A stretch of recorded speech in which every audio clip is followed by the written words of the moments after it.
Rafael, eu saio um pouco dessa história de beijação, de pegação, dos ficas, né, dos ficantes aí, mas eu vou para a questão das famílias, que também vão viajar nesse período, ou vão viajar de ônibus ou de avião, vão com crianças, vão com idosos. A gente está chegando perto não só das festas de Natal e Réveillon, mas das férias, né? Quais são as precauções que as pessoas devem ter durante esse período de férias nas viagens para outros estados e até mesmo para outros países?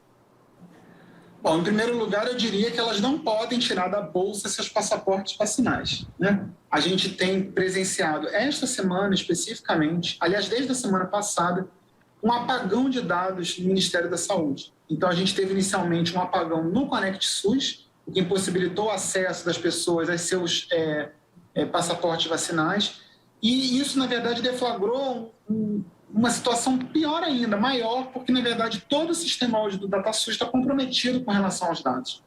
Isso para o país é uma barbárie. Primeiro, porque a gente perde a possibilidade de estar fazendo monitoramento dia após dia da pandemia. Segundo, porque, no limite, isso mostra o quanto que a gente tem dados frágeis hoje, né? E a fragilidade de dados, na verdade, ela mostra um pouco o tanto que a gente está perdendo em termos de soberania nacional.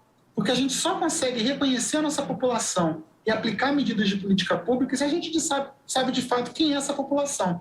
Então, a gente já vem tendo, né, sofrendo um corte contundente com relação ao recurso para poder formular dados, né? E o maior exemplo disso talvez vem sendo esse atraso com relação ao censo, né? Que deveria ter acontecido em 2020 não ocorreu, né? Potencialmente ocorrerá em 2022, perto de problemas com relação a isso, porque é um ano eleitoral. A gente ainda tem o comprometimento da Covid, enfim. Então, esse é um problema grave. Então, a primeira coisa que a gente precisa pensar é, leve um papelzinho, que vocês podem se ver em situações embaraçosas de tentar fazer isso na hora, na internet, e não conseguir. A segunda coisa é que, assim, a viagem, ela sempre implica, na verdade, um trajeto mais longo, e por isso, a gente eventualmente está usando a máscara, ela vai ficando úmida. Então, é preciso que a gente tenha reserva de máscara na mão.